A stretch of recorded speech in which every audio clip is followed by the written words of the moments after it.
Charlie James Kirk was born on October 14, 1993, in Arlington Heights, Illinois. He grew up in a middle-class family. His father was an architect, and his mother worked as a mental health counselor. From an early age, Charlie was active, curious, and ambitious. He joined the Boy Scouts and eventually earned the rank of Eagle Scout, something that reflected his determination and leadership qualities. He attended Wheeling High School in Illinois, where his political interests first began to take shape. Teachers and classmates remember him as someone who wasn't afraid to speak his mind. After high school, Charlie briefly attended Harper College, a community college in Palatine, Illinois. But unlike many of his peers, he decided not to complete a traditional four-year university degree. Instead, he took a bold step to dedicate his life fully to activism and politics. In 2012, at the young age of 18, Charlie Kirk founded Turning Point USA, TPUSA. His vision was to build a conservative movement among young Americans, especially on college campuses where, according to him, liberal ideology was dominant. Under his leadership, TPUSA grew rapidly into one of the most influential conservative youth organizations in America. Soon it wasn't just a campus movement, it became a political force, holding conferences, producing media content, and training young conservative leaders. Charlie also launched other branches like Turning Point Action and Turning Point Faith, expanding his influence beyond students to churches, grassroots campaigns, and mainstream politics. By his mid-20s, Kirk had become one of the most recognizable young conservative voices in the United States, often appearing on Fox News and other media outlets. But with fame came controversy. Charlie Kirk was outspoken on divisive issues such as immigration, abortion, gun rights, and transgender policies. His critics accused him of spreading misinformation and fueling division, while his supporters praised him as a fearless fighter who stood up against woke culture.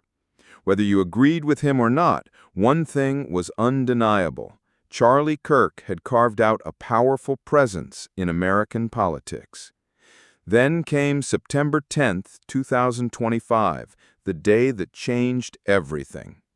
Kirk was speaking at Utah Valley University in Orem, Utah, as part of his American Comeback Tour.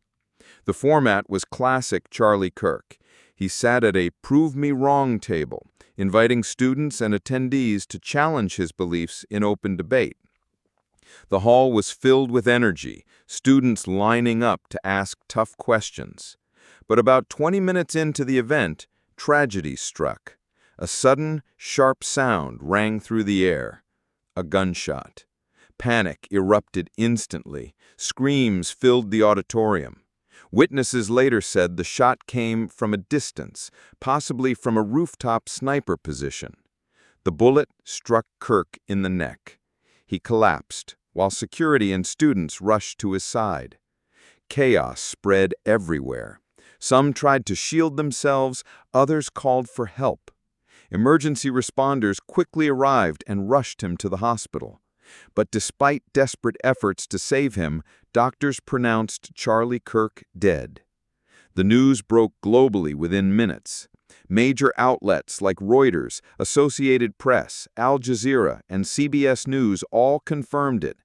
Even Wikipedia updated his biography to list the date and location of his death. Former President Donald Trump reacted swiftly, calling Kirk's killing a political assassination and declaring it a dark day for America. Authorities immediately launched a large-scale investigation.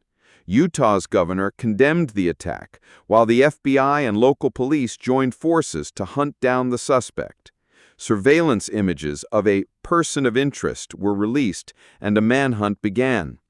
Officials described the shooter as a sniper who had carefully planned the attack, suggesting this was not a random act of violence, but a targeted killing. The reactions were intense.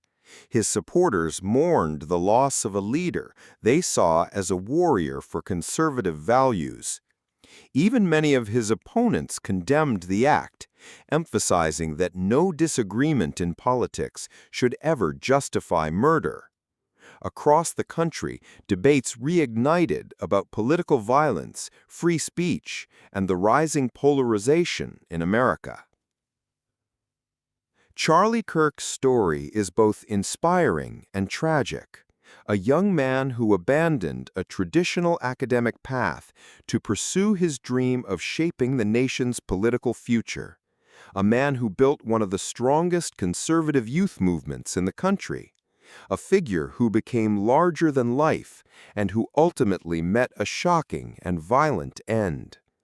His death leaves behind unanswered questions, broken hearts, and a warning that the stakes of political division are higher than ever. It also leaves a legacy, one of passion, conviction, and influence, whether one agreed with him or not. And so the story of Charlie Kirk is the story of modern America. Ambition, controversy, conflict, and ultimately tragedy.